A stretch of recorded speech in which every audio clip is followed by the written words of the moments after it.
항상 녹화를 하거든요. 그래서 녹화기 켰습니다, 지금 이제. 그리고 윤병준 박사님 그냥 발표하시면서 본인 소개도 같이 하시고 해 주시면 좋을 것 같아요. 그냥 가져가시면 됩니다. 네, 저 이제 말하겠습니다. 잠시만요. 콘텐츠 공유하겠습니다. 공유. 하완수 박사님 교수님 오셨네. 어서 오세요. 지금 콘텐츠가 공유가 되고 있을까요? 제가 안 보여가지고 아직 아직 안 되나요? 안 됐어요. 네, 잠시만요. 다시 한번 해보겠습니다. 자, 공유, 공유. 이제 나와요. 뜨기 시작합니다. 아직 내용은 안 나왔는데 화면은 좀 바뀌었어요. 네, 보입니다. 네, 그러면 발표 시작하겠습니다. 그, 일단 발표 전에 제가 발표하는 중간에 뭐 질문 사항이 있으시거나 뭐 코멘트가 있으시면 언제든지 제가 말씀해 주시면 되겠습니다. 오늘 제가 발표할 주제는 분포형 광섬유 진동 센싱을 활용한 미소 진동 계측 연구라고 이름을 지어봤습니다. 사실은 딥러닝 세미나라서 딥러닝 쪽의 내용을 많이 다뤄야 되는데 사실은 오히려 제가 딥러닝 쪽 내용을 이 연구를 진행함에 있어서 필요하다고 느끼고 있는데 그 부분에 대해서 이 딥러닝 그 스터디 방에 계신 분들께 오히려 자문을 구하고 싶은 마음이 있어서 이렇게 참석을 하게 됐고요. 그래서 여기 뒤에 보면 그 플러스 딥러닝 1g이라고 써 있는데 이 부분이 사실은 딥러닝 관련돼서 어떠한 그 광섬유 연구 관련된 기여가 있는지 약간은 다루긴 했어서 그 부분을 이제 여러분께 보여드리고 그 코멘트를 받도록 하겠습니다. 일단 저에 대한 소개를 잠시 드리면은 저는 한국지질자원연구원에서 2012년부터 근무하고 있습니다. 그래서 부서는 기후변화 대응 연구본부 CO2 지중조장연구센터라서 박윤희 박사님하고 사실 되게 많이 유사한 것 같습니다. 음. 예, 그런 부분이 있고요.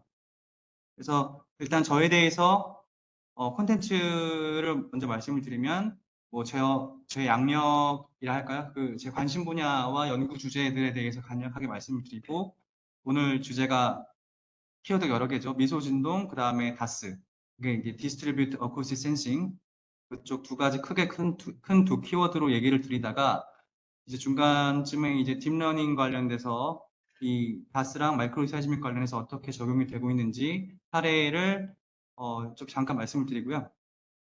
그 다음에 이러한 연구들에 있어서 어떠한 현재 한계점이 있고 혹은 문제점이 있고 앞으로 어떻게 나가야 되는지에 대해서 말씀을 드릴 거고 그다음에 마지막으로 약간 영업의 개념으로 제가 요새 하고 있는 과제에 대해서 말씀을 드리고 마무리하도록 하겠습니다.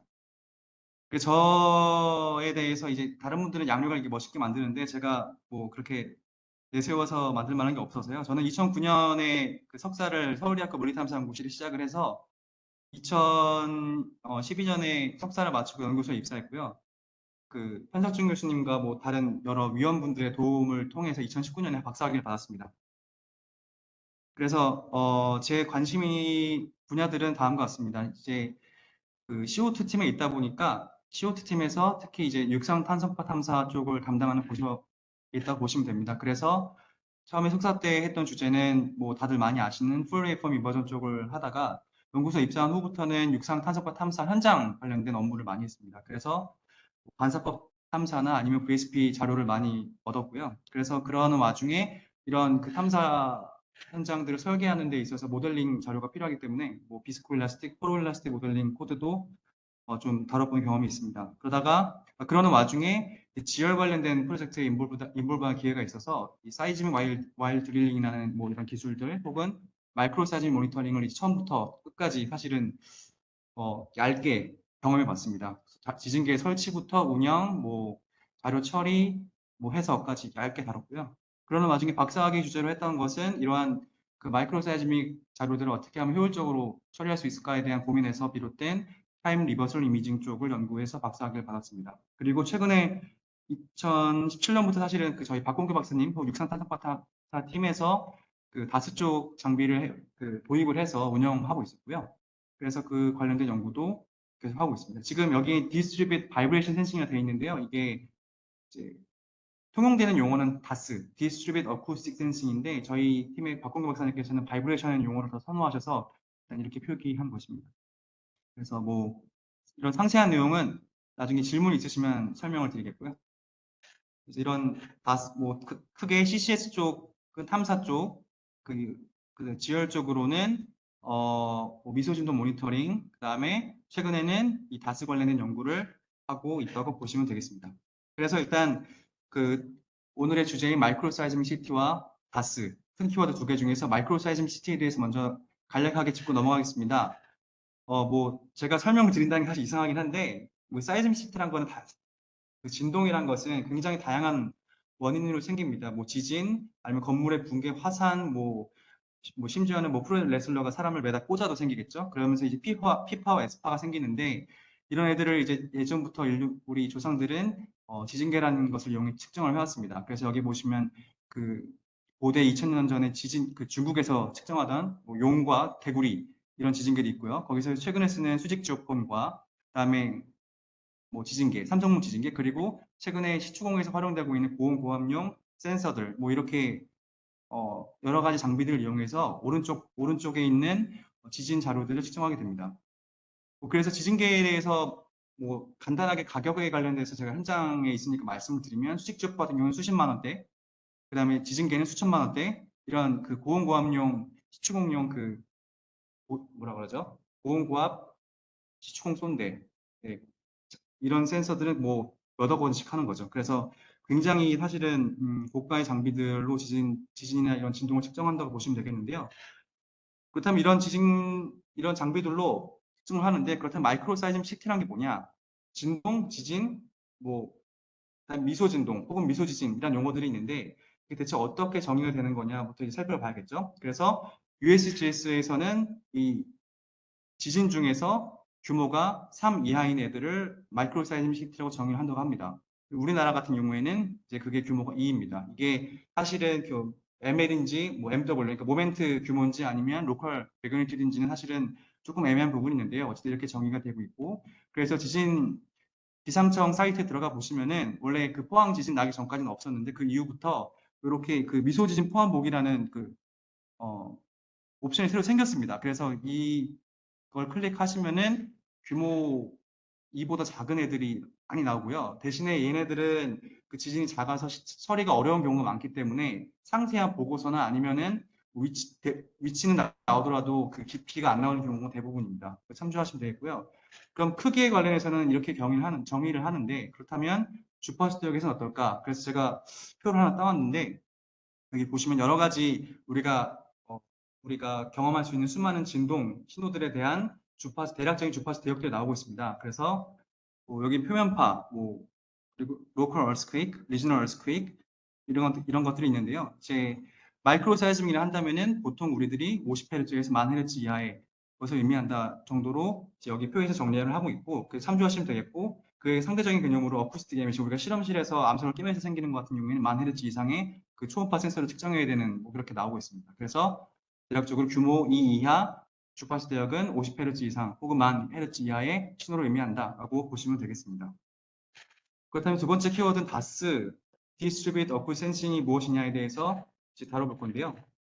뭐 다들 알고 계시겠지만 광 케이블을 이용해서 우리들은 지금까지 통신용으로 많이 써왔습니다. 그건 빛이 그 광섬유 내에서 직진하는 성질을 이용한 건데요. 직진하면서 소실되는 정보량이 거의 없죠. 근데 만약에 그 소실되는 양이 조금이라도 있어서 그게 측정해서 센서처럼 쓸 수 있다면 어떨까라는 의문에서 이 다스 기술이 태동되게 되었고요. 그래서 이 DBS 혹은 다스 인트로게이터라는 놈이 있으면은 그 끝단에다가 저희가 광섬유 파이버를 아무거나 물론 싱글 모드 파이버라는 뭐 특수한 종류가 필요하긴 하지만 걔를 연결을 해 놓으면 이 DBS 인터로게이터에서 쏘는 레이저 펄스가 광캠 끝까지 전파하는 과정에서 중간에 그게 진동이든 온도든 혹은 응력의 변화든 교란을 받게 되면 아주 약간의 3% 미만의 보통 3% 미만의 광자가 뒤로 돌아오게 됩니다. 그런 뒤로 돌아온 백스캐터드 된 그 광자를 이 여러 가지 뭐 처리 방법이 있는데 걔를 주파수 영역에 원리적으로 보면 주파수 영역에서 그려보면 지금 오른쪽 위에 보이는 것 같이 그려지게 되는데요. 가운데가 레일레이, 그 옆에가 브릴로앙, 그 옆에가 라만이라고 부릅니다. 그 각각 영역 이름들이고요. 그래서 이 레일레이 영역은 진동 변화에 굉장히 민감하다 알려져 있고, 이 브릴루앙 영역은 온도와 음력, 그 다음에 마지막 남아는 온도에 민감하다고 알려져 있습니다. 그래서 각각 그 레일리 영역을 이용해서는 진동 센서로 활용해서 쓰고, 그 오른쪽에 있는 브릴루앙을 이용해서는 음력 센서, 혹은 그 라만 영역을 이용해서는 DTS, 그러니까 온도 측정 센서로 쓰고 있습니다. 그래서 이 기술 장점에 대해서 가장 중요한 장점에 대해 말씀을 드리면, 이 광 케이블 자체가 전체가 다 센서가 된다는 점인데요. 그게 왜 그러냐면 광섬유 내에서 전파하는 광자의 속도가 일정하기 때문에 우리가 레이저 펄스를 쏘고 그 돌아온 시간을 알면 어떤 지점에서 교란된 광자인지 우리가 알 수가 있습니다. 그래서 그 양을 정량화시키기만 하면 사실상 모든 지점에서의 교란된 것을 샘플링 할 수 있습니다. 그래서 여기 보시면 long measurement range, 펄스의 세기에 따라 다르겠지만 지금까지 현재 개발된 상용 장비들 스펙을 보면 최대 100km까지 측정할 수가 있고요. 그리고 high spatial resolution, 그러니까 아까 전에 제가 모든 지점에서 샘플을 할 수 있다고 말씀드렸잖아요. 그런 것처럼 그게 최대치가 사실 25cm 정도 됩니다. 그래서 사실은 길면 길수록 성기게 얻어야 되는 장비 한계가 있는데요. 레이저 펄스의 파워 문제 때문에 그냥 생각을 해보면 100km에 25cm 간격으로 데이터를 얻으면 40만 개의 40만 개의 진동 센서를 얻는 셈이죠. 그러니까 우리가 아까 전에 예를 들면 이걸 시추봉에 설치한다 그러면은 1kg짜리 시추봉에서 100포인트를 얻으려면 사실은 100억이 드는데 얘는 돈이 안 드는 거죠. 사실은 100개가 아니고 1000개, 2000개, 3000개 충분히 늘릴 수 있다는 얘기입니다. 그래서 사실 지금까지 우리 지오피직스를 하는 분들이 겪었던 문제였던 측정 장비의 개수의 한계, 그래서 뭐 알리아식 문제는 생기고 여러 가지 생기잖아요. 그런 문제를 해결할 수 있는 굉장히 강력한 툴이라고 보시면 되겠습니다. 제가 질문을 하나 좀 드리면, 예, 예. 사실 추정을 하고 있는데 사실 좀 명확하게 설명된 걸 못 찾아서, 이 경우는 이제 광자는 빛의 속도니까 예, 이제 예. 백스캐터링 되는 것들이 들어올 때 굉장히 빠른 시간 안에 들어오는데, 네. 이게 이제 길이도 길고 채널 수도 길다고 가정을 하면은 굉장히 많은 정보가 들어오잖아요. 네, 맞습니다. 그러면은 이게 어느 한 시점에서 수많은 채널들의 신호가 한꺼번에 들어오니까 사이즈믹에서 이제 스트리머 같은 케이블에 사듯이 데이터가 들어온 거를 디멀티플렉싱을 해줘야 되는데, 예, 이것도 예. 동일한 구조로 되는 건지가 궁금함이. 디멀티플렉싱이라고 보시면 됩니다. 이게 그러니까 예를 들면 레이저 펄스를 쏘고 그 다음 레이저 펄스 쏘기 전까지 예를 들면 40만 번을 이제 디지테이징을 하거든요. 그러면서 들어온 광자들을 받아들여서 하나의 타임 샘플을 만드는 거죠. 한 지점에 대한 한 샘플을 만들고 그 다음 레이저 펄스를 또 쏘고 돌아오면 그거에 대해서 또 다른 한 지점에 대한 한 샘플들, 그리고 그게 전체가 다 있는 거고요. 그래서 그거를 처음에 로우 데이터 자체는 말씀하신 것처럼 전체 케이블에 되어 있지만 걔를 트레이스별로 만들려면 각각의 지점에 대해서 그 시간에 대한 정렬을 다시 해야 되는 게 맞습니다. 네, 감사합니다. 네, 넘어가도 될까요? 네, 예, 그래서 이건 좀 예, 제 바람이라 할까요? 인류의 진화처럼 지진계 혹은 지오폰의 진화도 이제 이 최종 단계에 있는 게 아닌가 이렇게 한번 그런 생각에서 이 그림을 그려봤고요.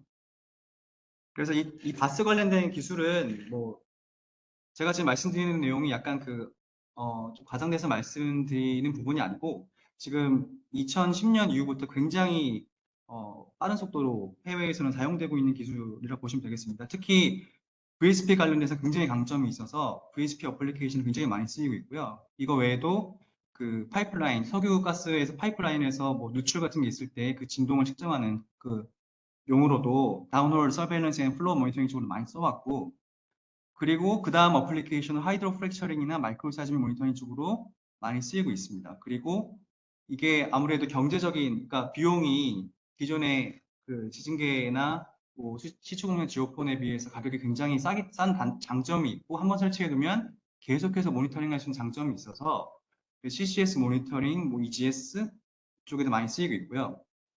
그거에 상대적으로 이제 육상 탄성파 탐사 같은 데에는 약간 이제 아직은 부족한 부분이 있는데 이건 왜 그런지 제가 이따가 설명해 드리겠습니다. 그래서 최근에 다스 관련된 논문들이 많이 나오고 있고요. 그 논문들도 굉장히 그 상위 저널에 퍼블리시되고 있는 걸로 제가 알고 있고요. 이 부분에 대해서 우리나라도 사실은 좀 많이 팔로우업을 했으면 하는 부분이 있습니다. 그래서 그 연구들 몇 가지 가져와 봤습니다. 맨 왼쪽에 있는 게 사실은 그 VSP 어플리케이션이고요. VSP 어플리케이션이고 이게 이제 CCS 어플리케이션 쪽에서 시추공에 광 케이블이나 지진계 같이 설치하고 그러니까 인공적인 송신호를 준 거죠. 그래서 데이터를 얻어 보니까 스택을 좀 하면 거의 수직 지오폰하고 거의 같은 정도로 바스 데이터를 쓸 수 있더라. 뭐 이런 내용인 거고요. 그다음 중간에 있는 내용들은 전 세계에 있는 여러 광 케이블이나 이미 깔려 있는 케이블이나 설치한 케이블을 통해서 지진 자료를 측정해 보니까 생각보다 잘 관측이 되더라. 뭐 이런 내용들입니다. 그리고 이제 이렇게 잘 뭔가 측정이 된다는 걸 알았으니까 그렇다면 2020년 이 논문은 뭐냐면 그러면 이게 실제로 지진계랑 비교하면 어때? 그게 거의 지진계하고 비슷해라는 연구를 한 거고 그 밑에 보시는 게 이제 그 반특성. 이제 우리가 지진계 같은 경우에는 그 리스폰스 펑션 같은 걸 항상 필요로 하잖아요. 그런 거와 비슷하게 얘가 주파수 대역에 따라서 어떤 식으로 다스가 반응하는지에 대해서 정리한 논문이라고 볼 수 있겠습니다. 그래서 요새는 이 다스 신호를 다스로 데이터 얻을 수 있다는 건 잘 알겠는데 얘를 어떻게 하면 어디 잘 활용할 수 있고 즉 기존에 있던 거와 비교해서 어떻게 하면 표준화시킬 수 있을까라는 연구가 좀 많이 된다고 보시면 되겠습니다. 그래서 이 마이크로 사이즈믹 모니터링과 다스를 같이 해서 이제 설명을 드리면 사실은 제가 이 부분은 준비는 했는데 일단 넘어가도록 하겠습니다. 왜냐하면 뭐 미소진동 자료 처리 쪽에 대해서 제가 설명을 드린다는 게 너무 이야기가 길어질 것 같아서 일단 짧게 요약을 드리면 기존의 그 다스를 이용한 자료 처리라고 해서 뭐 많이 다른 건 아니고요.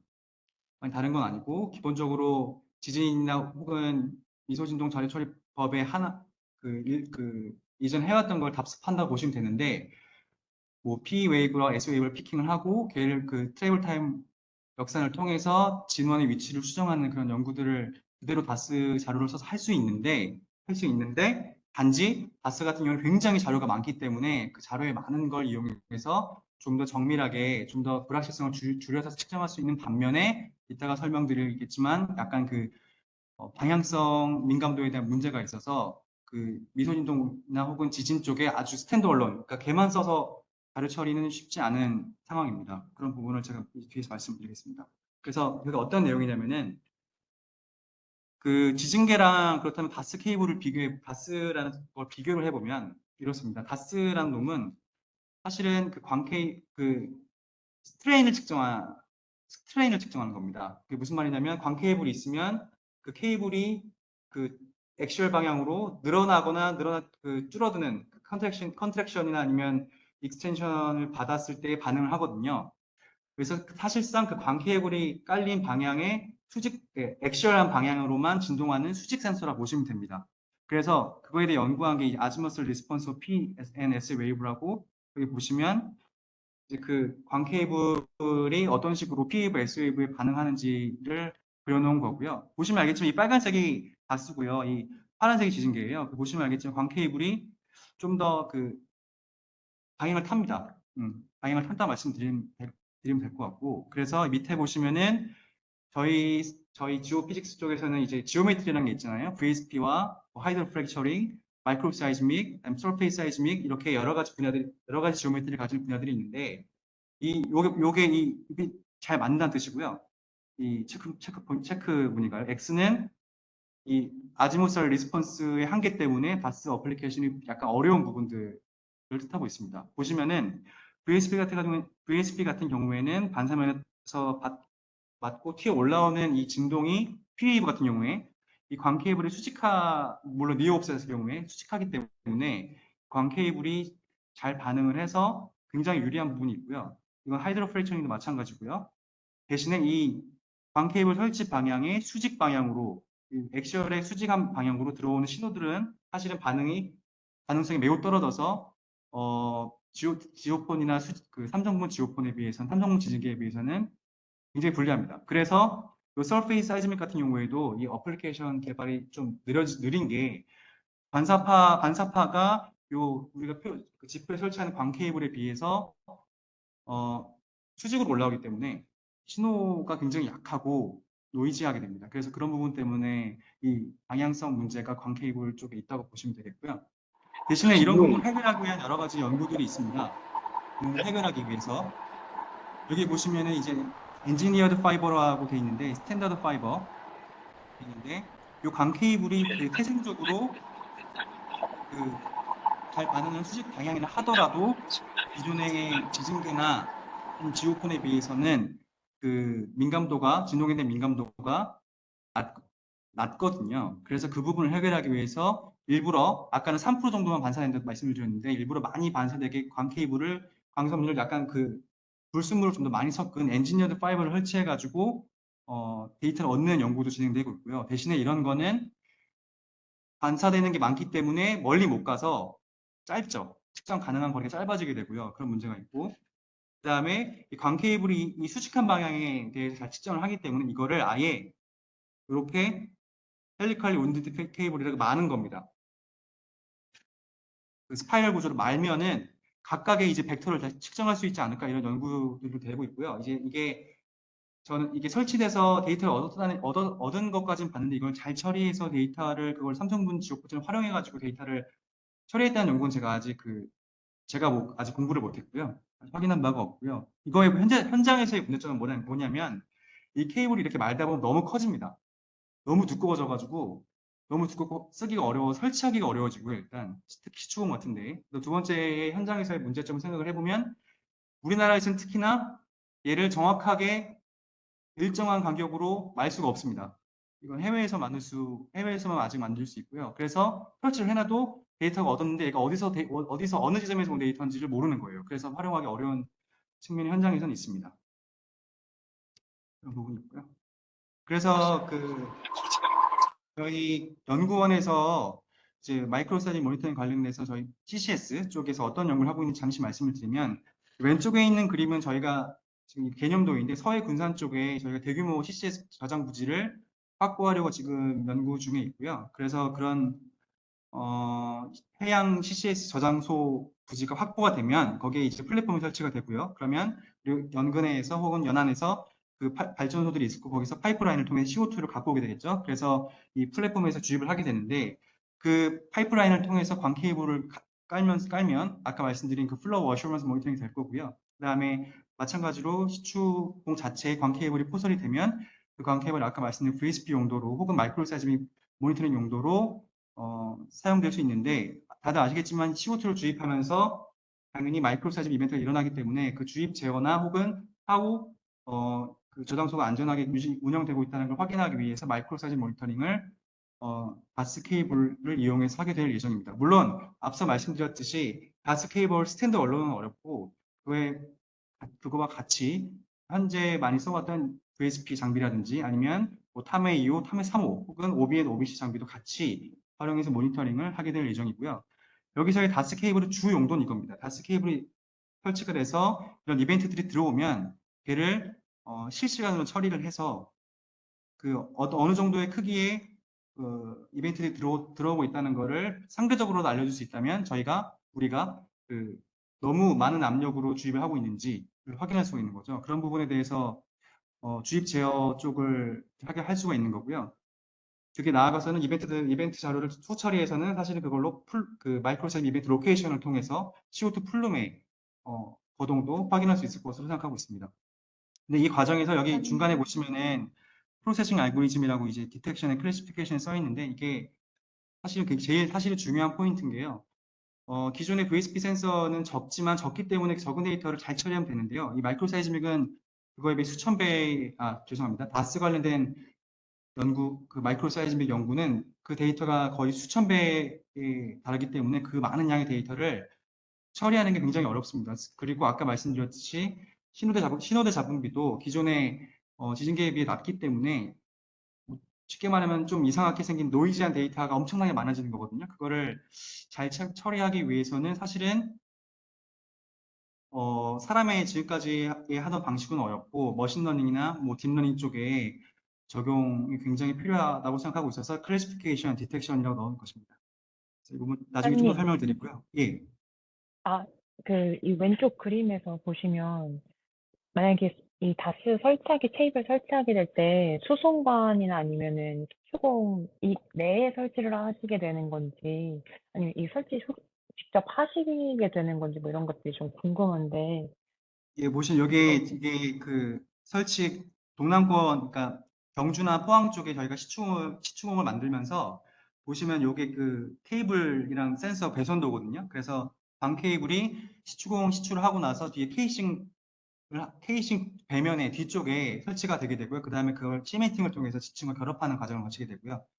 그 파이프라인을 통한 광 케이블 설치 같은 경우는 저도 사실 지식이 많이 없는데, 예, 그 파이프라인 자체가 설치될지 안 될지는 사실 모르는 상황이라 일단 설치된다면 모니터 뭐지 파이프라인 표면에 설치돼서 진동을 관측하게 되지 않을까 생각하고 있습니다. 대답이 됐을까요? 네. 아직 약간 개념만 가지고 계신 거네요. 그 경주 쪽에서는 이미 설치를 하고 네. 있습니다. 그 시추공에는. 네, 알겠습니다. 감사합니다. 저도 질문이 하나 있는데 예. 하나는 그 아까 질문 이어서 저 이제 최근에 이제 그 광케이블이 그 시추할 때 그 케이싱 외부에 이제 매설해서 이제 할 수 있다라고 해서 하는데 그러면 시멘팅을 하게 되면 네네. 그 주변이 물성이 좀 달라지잖아요. 주변의 물성이 시멘팅에 의해 달라진다고요? 예, 예. 광케이블 바로 옆에는 이제 시멘팅이 돼서 이제 자연 지층이 아니라 그 시멘팅 되는 머티리얼에 의한 물성을 갖게 되는데 네네. 만약에 그러면은 이제 광케이블이라는 그 원리 자체가 스트레인에 의해서 이제 측정을 하는 건데 네네. 그거는 영향이 크게 없나요?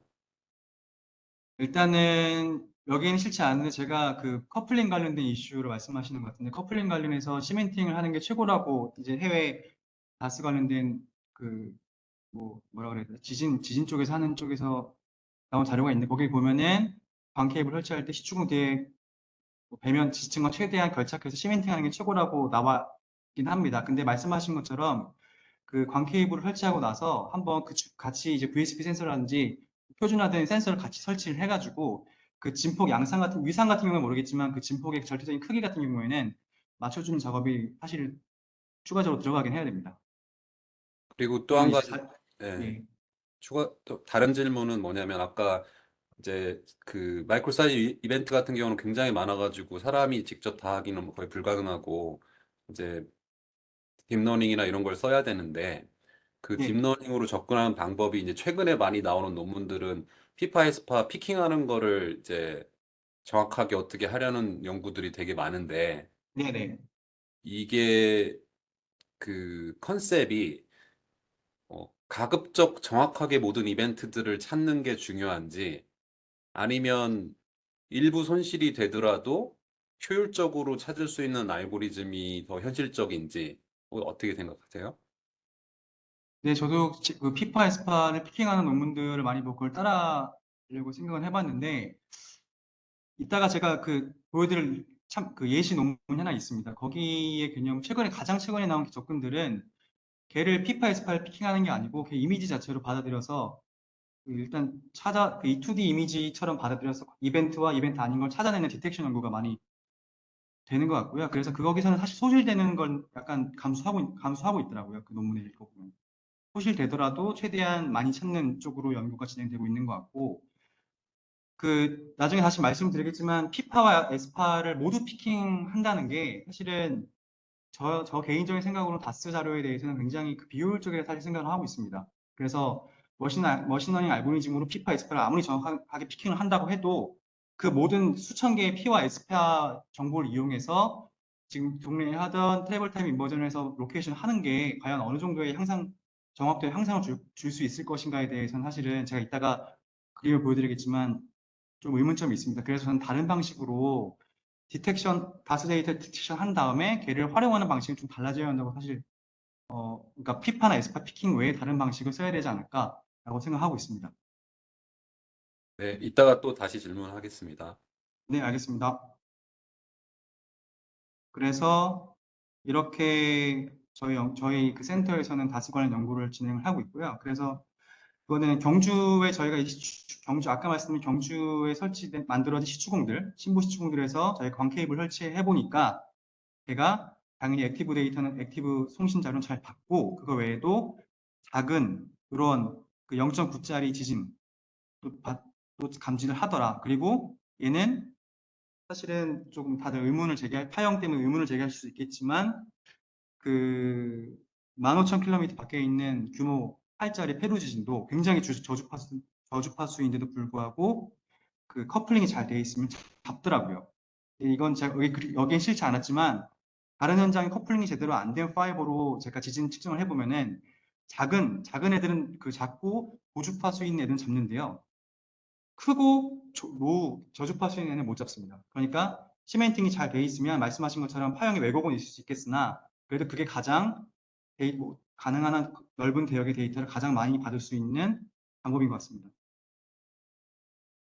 그래서 이게 아까 말씀하신 피파, 에스파 피킹을 해서 로케이션 하는 거에 대한 연구인데 이렇게 저희가 시추공에 설치된 광 케이블을 이용해서 그 미소 지진 데이터를 얻고 얘네들을 이용해서 그 외에 다른 데 있는 지표에 있는 지진계들과 같이 피파, 에스파 피킹 같이 해서 로케이션을 하면 당연히 너무 당연한 얘기지만 이렇게 지금 보시면은 오른쪽의 그림들이 그 uncertainty입니다. 로케이션 uncertainty. 속도와 피킹 오차에 의해서 생길 수 있는 그 영역을 그려놓은 건데요. 그랬을 때 요 분홍색이 다스를 다스를 포함해서 했을 때고 보라색이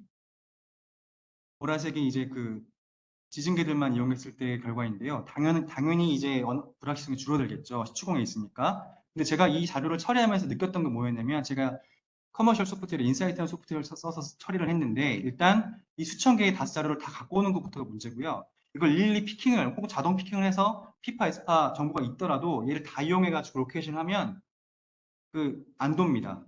얘가 그 모든 수천 개의 P와 S를 맞추려다가 얘가 엄청나게 느려지더라고요. 그래서 어차피 피파와 에스파의 타임 디퍼런스 피파 자체들 광 케이블 간의 피아의 뭐라 그러죠? 시간 차이도 크지 않기 때문에 맨 위에 있는 다스와 다스 지점과 맨 밑이 몇 지점만 특정적인 애만 뽑아가지고 신호자들 잡음비가 좋은 몇 개의 파일럿 트레이스만 뽑아서 걔네들을 피파 정보만 이용했더니 잘 돌더라고요. 그래서 아까 교수님께서 질문하신 거에 대한 추가적인 대답을 말씀드리면 피파 에스파를 이용한 연구를 굳이 해야겠다면 특정 신호자 잡음비가 좋은 파일럿 트레이스만 뽑아서 피파 S 정보를 이용해서 그걸 이용해 마이크로 사이즈밍 로케이션을 해야 된다는 생각이 있습니다.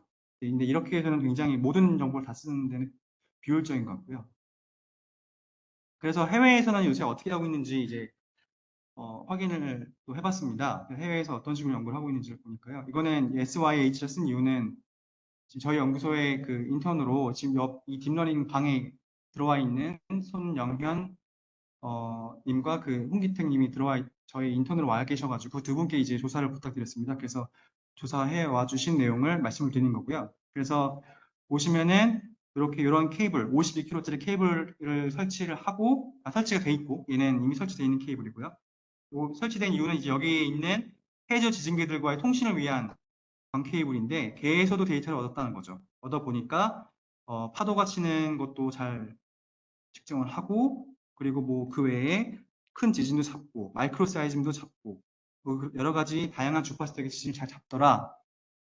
라는 내용과, 그 다음에 여기 보시면은, 로컬 어스퀘이크 같은 경우에는 여기 보시면 잘 잡고, 굉장히 먼 지진, 유모 6.5 되는 지진도 이렇게 P와 S가 잘 구분되게 잡을 수 있더라. 이런 내용들로 요새도 아직 계층 연구를 하고 있더라고요. 이런 연구가 있고요. 그래서 이게 딥러닝 세미나이기 때문에 제가 나중에 지준 교수님께서 말씀을 얘기를 해주시겠지만, 챗 GPT 최신 버전을 갖고 있는 친구한테 부탁을 해서 여러 가지 질문을 했었는데, 일단 딥러닝을 마이크로 사이즈믹 모니터링 다스로 할 때 어떻게 쓸 수 있냐고 물어봐 달라고 했던 이런 대답을 갖고 왔습니다. 예. 이게 21년도까지 그 자료, 21년 9월까지 자료를 이용해서 만들었다 하더라고요. 근데 제가 알기로는 사실은 작년에 굉장히 많은 일들이 있었습니다. 작년에 굉장히 많은 공개 라이브러리 생기고 연구 논문들 나오고 했기 때문에 사실 이것도 사실은 최신은 아니라고 볼 수 있겠는데, 예, 어쨌든 21년 9월까지 자료를 토대로 이 챗GPT도 혹은 그 인터넷이라는 그 방대한 그 전체 빅데이터에서도 얘기하고 있는 게 이벤트 디텍션에 기여를 할 수 있고, 시그널 클래시피케이션, 그 다음에 로케이션 에스티메이션, 노이즈 리덕션, 그 다음에 리얼타임 프로세싱 쪽 이 5가지 분야에 기여할 수 있다라고 비슷하게 생각을 하고 있더라고요. 네, 그렇습니다. 오. 근데 사실은 제가 현장에서 다스 데이터 얻으면서 겪는 문제를 사실 두 단어로 사실 표현할 수 있습니다. 뭐냐면 첫 번째는 데이터의 경량화가 필요합니다. 데이터가 너무 많기 때문에 걔를 머신러닝으로 어떻게든 좀 줄여서 혹은 병렬화로 그 하드웨어 인프라를 확장시켜서 처리를 하든 아니면 데이터를 줄이든 좀 데이터를 그 인터로게이트에 쌓이는 데이터를 처리하기 더 버겁습니다. 그 데이터를 갖고 와서 좀 쉽게 말하면 외장하드로 복사해 와서 서버에 올리는 것도 너무 큰 일이라 이런 것부터 사실 좀 재정립이 필요하다고 생각하고 있고요. 그게 사실은 그래서 필요한 게 이벤트 디텍션과 시그널 클래시피케이션이 되면 우리가 좀 필요한 데이터만, 의미 있는 데이터만 좀 잘라가지고 가져오는 게 필요하지 않을까라고 생각하고 있습니다. 그래서 그런 의미에서 데이터 경량화라는 게 좀 필요하고요.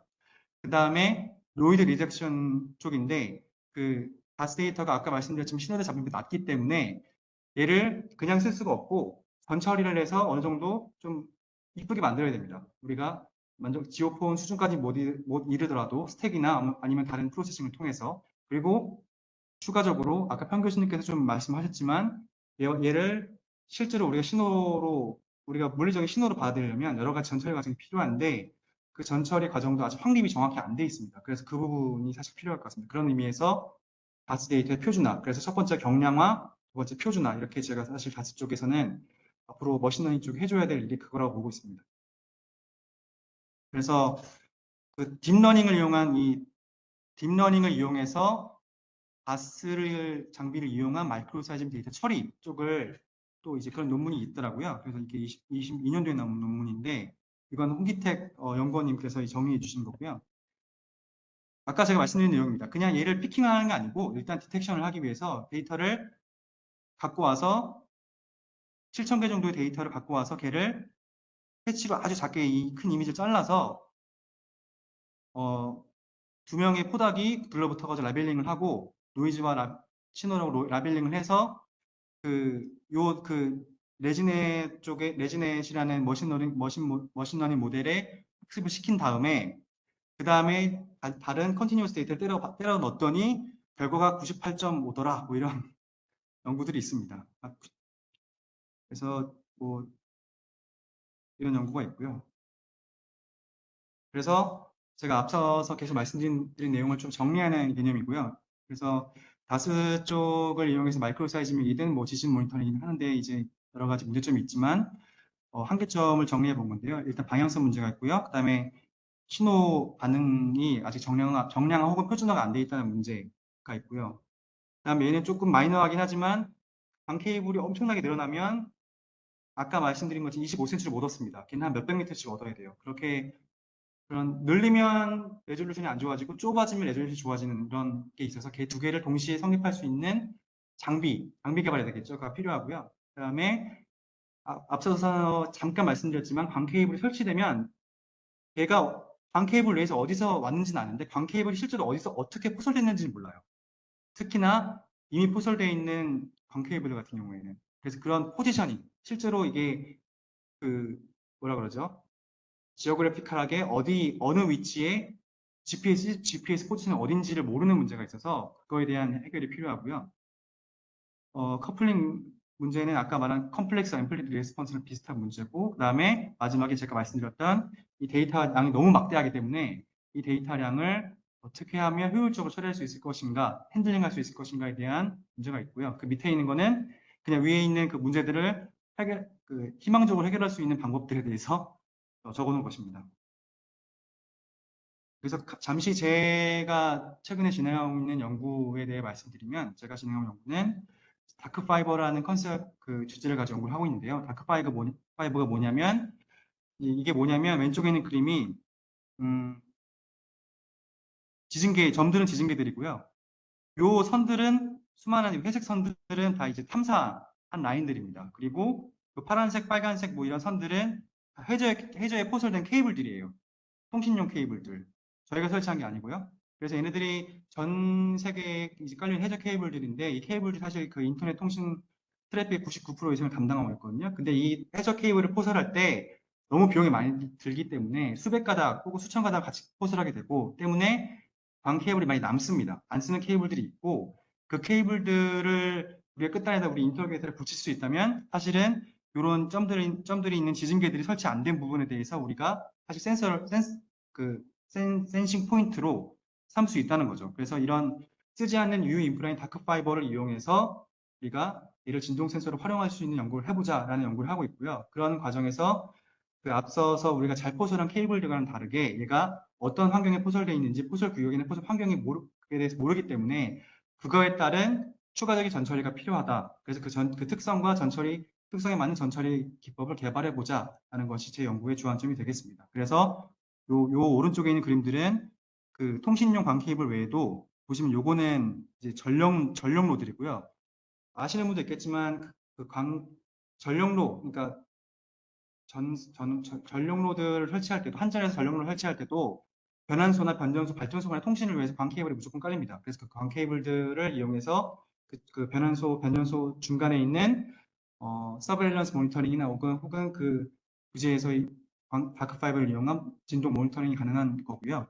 이 크레오넷이라는 건 뭐냐면은 이 옆에 있는 전 세계에서 들어오는 광 케이블들이 대전으로 모입니다. 대전으로 한번 모여서 PCT에 모여가지고 다시 서울이나 뭐 여러 그 부산 쪽으로 퍼지거든요. 통신망이 이렇게 되어 있습니다. 그래서 이렇게 뻗어 있는 통신망을 우리가 잘 활용할 수 있다면은 얘네들도 도심지 모니터링, 도심지에 있는 집안 안전성 모니터링 쪽으로 활용할 수 있지 않을까라는 내용에서 이런 그림을 실어봤습니다. 그래서 저희가 이제 확보한 현장은 한전 고덕 강진 쪽에 사실은 발전소와 변환소들이 있고요. 그 중간에 있는 다크파이버 라인이 전력로에 같이 깔려 있습니다. 그래서 이 35km 정도 되는 변전소부터 변환소까지 이르는 이 라인에 광 케이블을 이용해서 저희가 갖고 있는 진상공이라는 바이브레이터를 이용해서 신호를 줘서 한번 어떻게 얻어지는지도 확인을 해보고, 그거에 따라서 각각 포설 환경이나 규격에 따라서 얻어진 데이터가 다를 것이기 때문에 그 데이터를 처리하는 전처리 기술을 개발할 계획에 있습니다. 네, 여기까지입니다. 네, 감사합니다. 이제 질문하고 코멘트 시간 좀 갖도록 하시죠. 혹시 먼저 하실 분 계세요? 제가 아까 하려던 질문을 마저 드리면, 그러니까 이벤트 디텍션이 이제 중요한 이슈 중에 하나인데,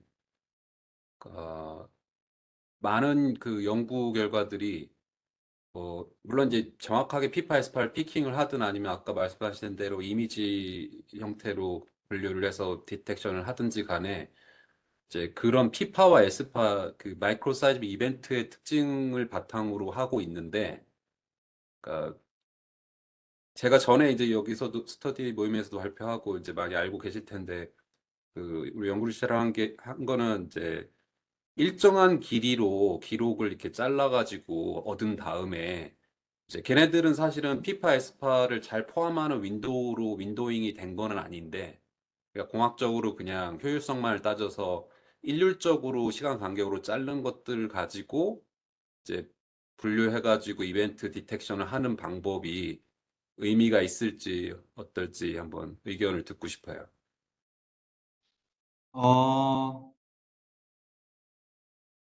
일률적으로 사실은 지금 이 연구도요. 요 22년의 연구에서도 여기서 하는 말 중에 하나가 뭐냐면은, 우리가 사람이나 우리가 원래 하던 방식으로 하면 한 그림 안에 두 개의 이벤트가 들어가 있는 경우에는 구분해서 두 개의 이벤트로 찍을 수 있다. 근데 머신러닝 알고리즘 같은 걸 이용해서 하면 두 개의 이미지 안에 그냥 두 개가 있으면 그냥 하나로 인지한다. 라는 게 한계점, 자기들이 말하는 한계점 중에 하나거든요. 그럼에도 불구하고, 거기서 얘기하는 거 뭐냐면, 그럼에도 불구하고, 거기서 뭐 잘못 잘리는 이벤트가 일률적으로 그 타임 윈도우를 하면서 생기는 문제가 있지만, 그럼에도 불구하고 머신러닝을 통해서 숨겨진 이벤트들, 아주 노이즈 때문에 묻혀가서 안 보이는 이벤트들을 더 찾아낼 수 있다라는 게 이 논문의 하는 얘기였습니다. 그래서,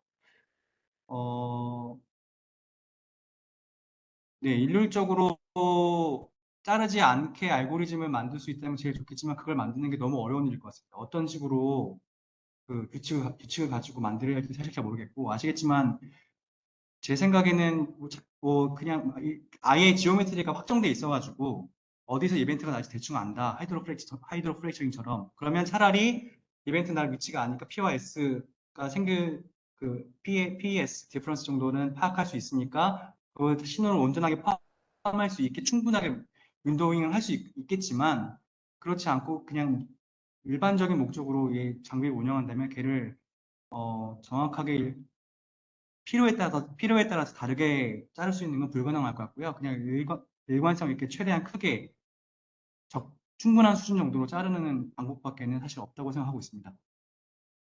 그러면 혹시 실제로 키감에서 하셨던 그 구축했던 설비들에서는 그 현장에서 기록되는 자료들은 그 길이가 얼마 정도로 보통 저장을 하나요? 저희가 탐사를 할 때는 보통 10초 이내로 잡고요. 레코드 10초 하나가 이내 10초 정도. 네, 바이브레이터를 쓰니까 이제 그 정도는 기록을 해야 돼서 10초에서 20초 정도 잡고 아니면은 다이너마이트 송신호를 쓰는 경우에는 어차피 그렇게 많이 필요하지 않으니까 5초 이내로 잡는 경우도 많고요. 근데 마이크로 이제 네, 마이크로 사이징 모니터링 용으로는 패시브, 그러니까 말씀하신 것처럼 이게 다스용 장비들이 딱 그 지진 마이크로 사이징 용으로 그 하나의 용도로 만들어진 게 아니라서 따로 디텍션 하는 기능이 없습니다. 그래서 그냥 특정한 시간마다 GPS 시간에 맞춰서 트리거링이 되면 그냥 그거에 맞춰서 5분짜리 데이터를 만드는 방식으로 그냥 파일이 생깁니다. 그렇게. 그거를 우리가 막 트리거링 하는 거는 그 다음 문제고요. 일단 데이터가 생성된 다음에 그 데이터를 다시 읽어와가지고 트리거링 해서 그거에 맞춰 잘라야 되는 사실 상황입니다. 그러니까 컨티뉴어스하게 레코딩 하는 건 아니고 이제 트리거링이 되면은 그때부터 5분 정도를 한다고요? 근데 그러니까 컨티뉴어스하게 하죠. 근데 그게 5분 단위로 되고 트리거링이 자체 이제 GPS 타임 트리거링이라서 아,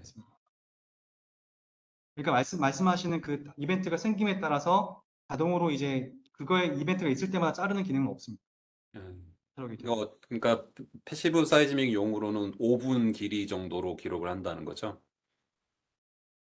근데 이제 그 인터로게이터, 그러니까 다크 파이버의 길이나 샘플링 포인트에 따라서 데이터 양에 따라서 맥시멈이 달라지거든요. 그래서 뭐 하나로 말씀드리긴 좀 애매하긴 한데 저희가 지금 아까 보여드린 한전 여기 35km짜리 라인에서 7,000개 정도 샘플링 포인트가 되고 그다음에 그 2000 샘플링 초당 2000 샘플링으로 얻었을 때에 5분마다 8기가짜리 데이터가 만들어집니다.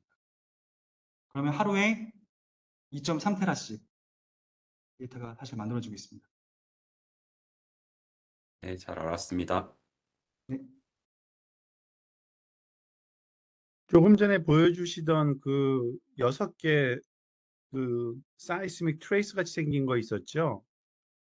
뭐 백그라운드 노이즈하고 뭐 앰플리튜드 베어링 어떤 신호라는 거. 요 이거요? 다음에 조금 전에 보고 다음이요? 있었는데 6개짜리 요즘에 하고 있다라는 거. 딥러닝으로 뭐 얘기가 이거요? 어떤 예, 예, 예. 논문에 이게 뭐예요? 지금 위 3개, 아래 3개가? 위에가 하이드로 프레이처링 자료입니다. 셰일 가스전에서 하이드로 프레이처링 할 때에 신호가 ABC고요. 그 신호가 있으니까 그 신호 아마 앞쪽에 프리트리거로 그 자료를 다시 얻어놓은 거일 겁니다. 그럼 ABC가 지금 결국에는 다스 신호란 얘기예요? 네, 맞습니다. 다스에서 여기 잡은? 보시면 예, 네, 맞습니다. 그럼 다른 위치에서 잡은 건가요? 뭐 ABC는 뭘 나타내는 걸까요? 이게 다른 세 개가 다른 이벤트들입니다. 각각 아, 다른 이벤트들이고, 요게 케이블 500m까지 전체 케이블에 대해서 신호가 이렇게, 그러니까 케이블의 길이가 500m고 예, 요거를 보시면 거기에 됩니다. 일정 예, 시간 동안 측정을 했더니 저렇게 나온다. 네, 네. 여기 보시면 여기 이벤트 하이퍼볼라 살짝 있고요. 이렇게 예. 그러니까 하이퍼볼라가 보여야 되는 건데 하이퍼볼라뿐만 아니라 이것저것 같이 다양한 이벤트가 들어온다. 다스 자체에 사실은 자본 관계식 시스템을 쓰기 때문에 생기는 고유의 노이즈들이 또 있습니다. 여기 보시면은 이런 거 보이시나요? 뭐 수직적으로 뭐가 좀 약간 지저분한 게 보이실 텐데, 이런 게 이제 페이딩 노이즈라고 부르는데, 이런 노이즈도 있고, 그다음에 커먼 모드 노이즈라고, 관계식 시스템이 진동에 굉장히 민감해가지고 조금이라도 흔들리면 주변 진동이 있으면 걔가 영향을 받아가지고 전체 트레이스에 스트라이프처럼 생기는 노이즈들이 있고요. 아니면은 관계식 시스템마다 다르긴 하겠지만 자동차 알고리즘 자체가 완벽한 게 아니어가지고 걔가 그 트레이스들이 뜬금없이 펄스들이 생기는 경우가 생깁니다. 그게 이제 페이징 노이즈라고 부르는데, 그런 노이즈들이 있어서 걔네들을 전처리로 없애는 기법도 좀 필요한 상황입니다. 결국에는 이 다스에서의 대부분의 전처리는 우리가 보통 리플렉션 사이스믹이나 아니면 패시브 사이스믹에서 보이는 하이퍼볼라 모양을 끄집어내기 위한 게 목적인가요? 거의 다? 네, 맞습니다. 다스 제가 알기로 쉘이나 이런 해외 업체 쪽에서도 다스 쪽을 어떤 식으로 활용하고 있냐면, 다스 부서에서 하는 역할은 데이터를 갖고 와서 전처리까지가 역할이 끝이 납니다. 전처리에서 최대한 신호의 잡음비를 높여주면, 그거를 VSP 어플리케이션을 쓰든 뭐 마이크로 사이즈용으로 쓰든, 그거는 그 다음에 원래 하던 부서에서 가져가서 쓰는 식으로 제가 알고 있고요. 예. 사이스믹 자료라고 간주하고 그냥 늘 하던 네, 프로세싱을 거기다가 적용을 한다 이거죠. 네, 전처리가 핵심으로 알고 있습니다. 전처리가 된 다음에는. 네, 그 다음부터는 원래 하던 거 그대로.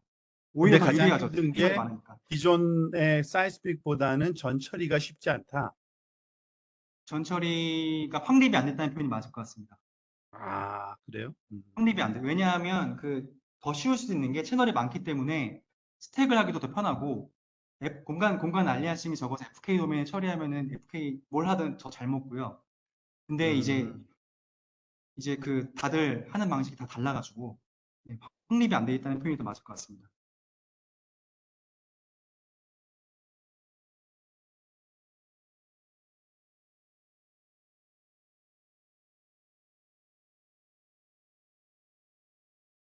근데 여기서 또 뭐 자세하게 모르실 수도 있는데 뭘 한 걸까요? 이 사람들은 그럼 VGG 타입, 레스넷 타입으로 이건 그냥 컨볼루션 뉴럴 네트워크인데 두 개 다 그거를 붙여서 이걸 입력으로 놓고 출력으로 뭐 디노이즈드 이벤트를 얻었다라고 주장하는 건가요?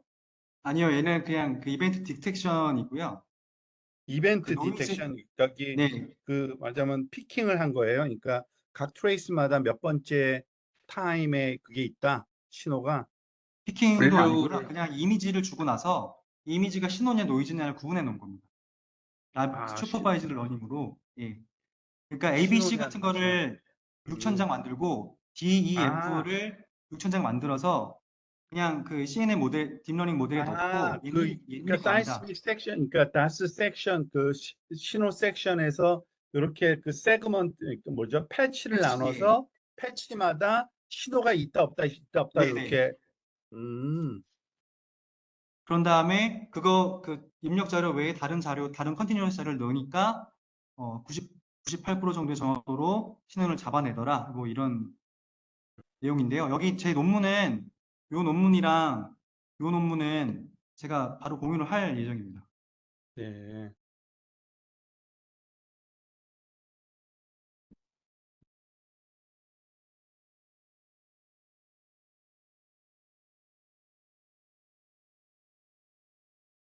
그러니까 결국에는 제가 느낌은 이거 뭐야 물론 액티브로도 쓰고 있다고 지금 얘기를 하지만 그죠? VSP나 뭐 그런 걸 써서 근데 결국에는 대부분 패시브 아닌가요? 이거는 대부분은 사실은 데이터가 최근 이제 VSP 그 어플리케이션 쪽으로는 돼가지고 뭐 역산도 하고 그 이미징도 하고 많이 제가 하고 있는 걸로 알고 있고요. 해외에서는. 네. 근데 최근의 경향은 이제 그 석유 가격이 못 받쳐주다 보니까 이제 이 다스 어플리케이션 쪽을 코스트 이펙티브, 그러니까 비용 대비 효과 좋으니까 상시 모니터링 툴로 CCS나 그 EGS 혹은 그 하이드로 프레처링 쪽에 많이 이 상시 모니터링 용도로 쓰려고 하고 있는 걸로 알고 모니터링 있습니다. 용도로 예, 패시브 쪽이죠. 네. 패시브 쪽. 원래 그 뭐 요즘에 모르겠는데 예전에 진짜 오래전에 제가 이쪽으로 하는 거를 말하자면 발표를 들은 적이 있는데 이건 아니고요. 패시브 사이스믹. 네네. 사이스믹이 패시브니까 거의 다 거기 리플렉션 말고는요. 걔네들은 그 크로스 코릴레이션이 가장 최고로 좋은 거다라고 뭐 결론 내리고 뭐 그런 걸 봤거든요. 여기서도 그런 거는 안 쓰나요, 혹시? 그 패시브 사이즈믹 쪽으로 다스 자료를 가지고 그 크로스 콜레이션을 해서 스테이션 간, 그러니까 케이블 간 크로스 콜레이션 해가지고 걔로 이제 그 그렇죠. 여러 가지 뭐 표면파, 그러니까 네. MASW나 뭐 그런 쪽 활용하려는 연구들도 있습니다. 그건 제가 여기 실지는 않았습니다. 음. 다음번에 기회 되면 그거 부분에 대해서 제가 그 좀 공부를 해서 발표를 드릴 수도 있겠습니다.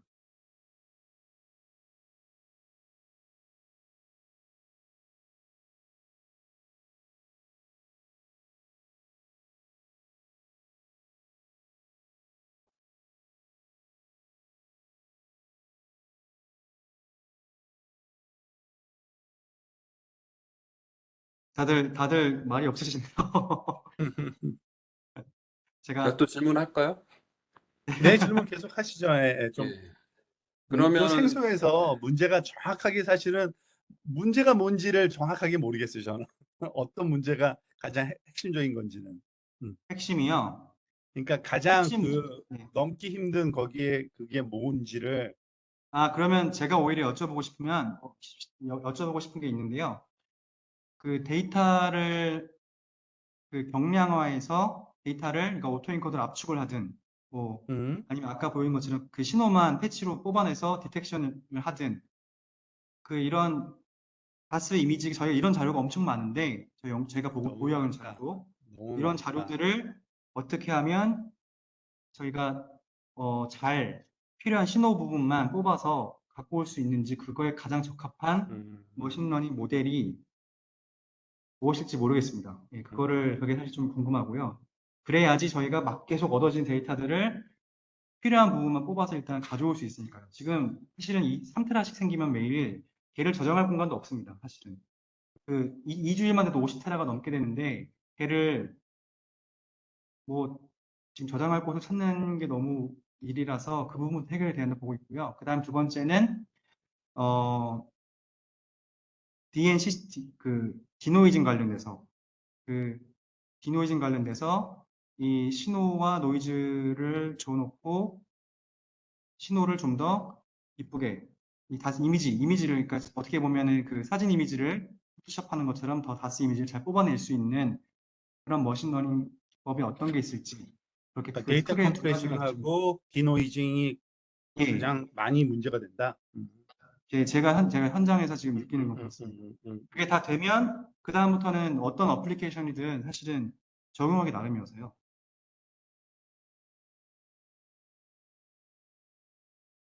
질문하시더라는 거 하세요. 질문 제가 있으면. 뭐 사실 질문 드리려고 했던 것도 방금 전에 말씀하신 내용하고 거의 마찬가지여서 원래는 그래서 이제 연구를 하는 데 있어서 그 딥러닝 애플리케이션 한다고 했을 때 가장 이제 필요하고 이제 중요하다고 생각하는 부분이 무엇이냐라고 질문을 하려고 했는데 거의 답이 예, 지금 예, 나온 것 예, 같고요. 예. 그래서 원래는 아까 얘기한 것도 이제 그런 건데 제가 전에 이제 제가 발표했던 것 중에 하나가 그 광산에서 미소진동 신호를 분류하는 거를 발표했었는데 그죠. 예, 예. 예. 그거를 이제 논문 저널에 투고를 해서 이제 리뷰를 받는 과정에서 마지막에 이제 어떤 질문들을 했냐면 최신 연구들이 그 피파, 에스파 이벤트들을 적절하게 피킹해서, 그러니까 윈도잉을 잘해서 피킹하는 것들이 최신 고급 기법들이 많이 나왔는데 왜 그런 거 인용 안 하고 그런 방식을 안 하냐 이런 얘기를 하라 뭐 이렇게 리뷰를 주더라고요. 근데 저희가 접근한 방식은 그게 아니라 일률적으로 0.5초든 이렇게 해서 자른 다음에 걔네들의 패턴을 가지고 의미 있는 애들만 골라내는 이런 연구였는데 그 왜 그런 얘기를 하나 싶어가지고 그래서 마이크로 사이즈믹 데이터를 이용을 하는 이제 패시브 사이즈믹을 할 때는 이제 저희 같이 한 거 말고 이제 이벤트가 진짜 피파 에스파 마이크로 사이즈 이벤트가 있는 거를 윈도잉 잘해가지고 선별해내는 게 그 주로 사람들이 그 하고 있는 그거라고 생각을 했는데 오늘 윤병준 박사님 얘기하는 거 보니까 꼭 그렇지만은 않은 것 같아서. 사실은 그 사람들이 왜 그렇게 얘기하는지도 알겠어요. 사실 제가 커머셜 소프트웨어를 써보면은 걔가 어떤 트리거링 할 때 어떻게 하냐면요. 파일을 무조건 3개를 붙여요. 중간에 하나 있고 앞뒤로 끊겼을까봐 앞뒤로 버퍼처럼 2개의 파일을 더 붙인 다음에 요 안에 트리거링 하거든요. 제어가. 걔는 어떻게 보면 윈도잉을 한다기보다는 혹시라도 이벤트가 잘리거나 잃어버릴까봐 앞뒤로 붙이는 거죠. 그런 식으로 이제 충분하게 윈도잉을 잡아서 그 트리거링을 하더라고요, 방식이. 근데 다스 자료는 그렇게 하면은 데이터가 너무 커져가지고 그렇게 하긴 좀 어렵고 오히려 잘라야 되는 상황이라. 예. 그래서 아마도 그 리뷰를 하신 분들이 그런 전통적인 처리 방식에 너무 포커싱 되어 있는 게 아닌가라는 사실 생각이 듭니다. 예. 그래서 이제 제가 생각한 거는 그렇게 해봤으니까 다스 데이터를 그냥 일정한 간격으로 잘라가지고 거기에서 마이닝 데이터 클래시피케이션 하듯이 다스 데이터도 클래시피케이션 해가지고 마이크로 사이즈믹이라고 판단된 애들만 뽑아가지고 그렇게 처리를 해도 괜찮다고 생각하는지 그거를 듣고 싶어서 계속 질문을 했었던 거예요. 네, 그건 너무너무 필요합니다. 예, 어차피 그걸 다 소화를 네, 못 하는데, 맞습니다. 그러니까 뭐 예를 들어서 전체 100개 이벤트들이 있는데 기존 방법처럼 이제 피파 에스파 정확히 잘 윈도우해서 뽑으려고 했는데 그거를 그렇게 하다 보니까 다 처리 못 해갖고 한 2, 30%만 하느니 부정확해도 일률적으로 해서 다 처리를 해갖고 한 50%를 건지면 그게 낫지 않나 이런. 맞습니다. 제가 사실 요새 주장하는 가치가 있는데요. 구글 쪽에서 얘기하는 건데, 구글의 병렬 처리 시스템이나 지금 구글이 갖고 있는 가치는 완벽하지 않을진 모르지만 효과적이다는 말을 하더라고요. 그러니까 피파나 에스파 정확하게 찝어가지고 모든 이벤트를 정확하게 보려면 너무 전체적으로 비효율적이 되기 때문에 어느 정도 정보를 읽는 걸 감수하고 처리하는 게 그 기계학습 쪽에서는 사실 해줘야 되는 일이라고 저는 사실 생각을 하고 있습니다. 지금 인공지능이나. 예. 보여주시는 슬라이드 좀 설명해 주실래요? 혹시 보여주시려고 한 것 같은데. 네, 이거는 전처리 쪽에서 사실은 작년에 GitHub 라이브러리들이 굉장히 많이 공개가 됐어요. 광섬유 관련해서. 그래서 이게 지금 요런 JDAS라는 라이브러리도 있고, 이거는 기존에 우리가 갖고 있는 FK나 이런 자료 처리 기법을 다스 자료에 적용해서 전처리한 그런 걸 만든 그런 논문을 쓴 다음에 걔를 공개해 놓은 거고요. 그래서 이것들도 제가 공유를 해드리겠습니다. 이 두 개에 대해서도. 그래서 전처리에 관련된 연구들이 작년에 굉장히 많이 공개가 됐습니다. 공개가. 그래서 그런 파이썬 라이브러리들을 찾아서 쓰면은 사실은 직접 개발하지 않고도 우리가 그 데이터만 있으면 적용해 볼 수 있고요.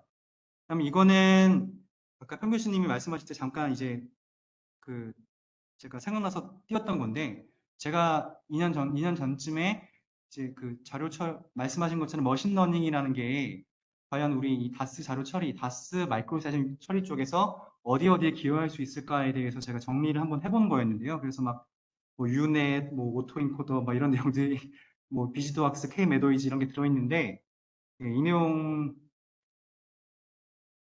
네, 이거는 그냥 한번 질문에 대답 드리려고 띄웠던 건데, 좀 아직 완벽하게 정리된 버전이 아니어가지고, 일단 넘어가겠습니다.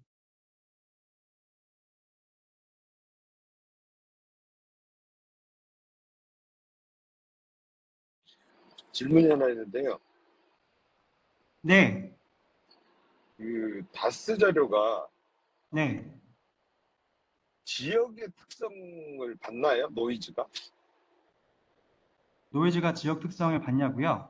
네, 예를 들어서 그 동남권 같으면 시추봉 6개가 있잖아요. 예. 그 각 6개의 시추봉별로 특이하게 나타나는 그러니까 고광 케이블을 많이 보여주는 그런 노이즈들도 있어요. 네. 있어요. 저 질문이신 건가요? 네네네네. 동남코 쪽 데이터는 잘 모르겠습니다. 제가 요새 들여다보질 못해가지고 제가 최근에 확인했을 때는 네. 일반적으로를 여쭤보는 거예요. 일반적인 경우에 이거 보시면 되겠는데 네. 이게 그 다스 케이블이 설치된 거에 따라서 이제 그 땅에 잘 묻혀 있는 경우도 있고 안 묻혀 있는 경우도 있고 커플링 결국 커플링 문제라고 저는 보고 있는데 커플링이 잘 됐냐 안 됐냐에 따라서 신호 특성이 매우 달라집니다. 그래서 커플링이 잘 됐을 경우에는 이제 최대 그 관계식 시스템이 갖고 있는 약간 고주파수 노이즈들이 최대한 억제가 되고 저주파수도 잘 잡는 그런 특성을 보이고요. 만약에 커플링이 잘 안 돼 있는 경우는 혹은 뭐 떠 있거나 아니면 주변에 환경에 노출되어 있으면 예를 들면 해저면 위에 노출되어 있으면 당연히 뭐 해저면에서 일어나는 여러 가지 심지어는 뭐 돌고래 움직임, 물고기 움직임 이런 것도 다 사실 잡음으로 들어오게 되더라고요. 근데 이제 동남권 쪽은 사실 어떻게 보면 되게 일정한 그 공법으로 잘 포절되어 있기 때문에 아마 시추공마다의 차이는 없을 거라고 저는 생각을 하고 있습니다. 지역마다 차이 그러니까 예를 있죠. 들어 지역마다 뭐 그러니까 예. 그 지역마다 어떤 노이즈를 타면 그거는 내가 시스템을 설치를 해놓고 나서 일률적으로 없애버릴 수 있는 노이즈들인 거잖아요. 네, 그렇죠. 근데 이제 그런 지역마다의 거는 노이즈를 네. 그런 거는 예를 들어서 AI 가지고 굳이 안 하고 초기의 데이터들 몇 가지만 분석을 해서도 싹 없어버릴 수 있지 않을까 싶은 생각이 들어서. 그러니까 지역에서 생긴 노이즈 예를 들면 뭐 차량 노이즈 이런 거 생각해도 될까요? 차량 노이즈나 아니 그런 거 그러니까 그 완전히 픽스돼 있는 콘시스탄 노이즈. 예를 들어서 케이블 10번 그러니까 이 지역에 깔아놓은 케이블에 뭐 3km 지점에 3km 부분은 항상 이런 게 들어온다. 포설이 잘못 지금 여기 본 것처럼 포설이 잘못돼 있으니 이 부분은 그냥 날린다.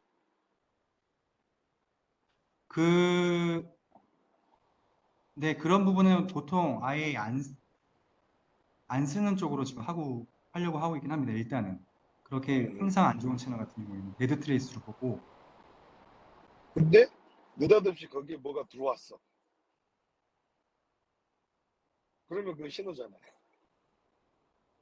그렇죠. 근데 예전에 이제, 그러니까 말씀하신 내용 맞습니다. 그런 일관성 있는 잡음이 있으면 걔를 없애는 알고리즘으로 머신러닝으로 쉽게 개발할 수 있을 것 같긴 한데요.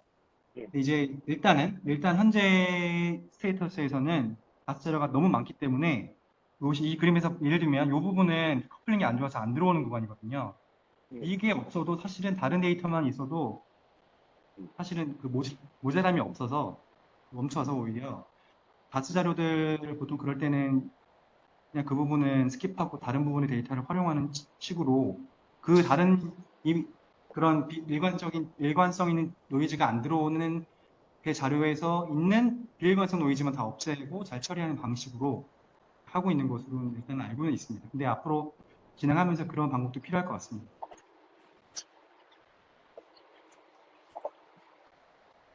그리고 그 아까 보여줬던 그림 중에 VSP의 수직인 방향의 이벤트는 안 들어오는 그림이 있었는데 이거를 진동의 방향 때문에 이거요? 아니요? 네 이거 네? 거기에 VSP의 MS 이벤트라고 돼 있는 거. 요거요. 네네네. 그거는 예를 들어서 진동의 방향이 핍하면 동일한 지점에서 S가 생기면 그건 잘 잡히는 거 아니에요? 네, 맞습니다. 그러니까 이건 P 기준입니다. P 웨이브. 그냥 이 그러니까 예시로 설명드리려고. 발생 위치에 따라서 P가 잡혔다가 없어지는 경우도 생기고 그 대신 S는 계속 잡힐 거고. 네, 맞습니다. 그것도 그것도 뭔가 그렇습니다. 그러면 신호 아닌가? 정보 근데 아닌가 마이크로 싶은 생각이 사이즈 및 이벤트 처리할 때는 전통적인 방법을 이해할 수밖에 없는데 어쩔 수 없이 네. 피파 시그널이 가장 중요해서 그런 의미에서 아마 음, 이 어플이 되지 않다는 얘기인 것 같습니다. 네, 감사합니다.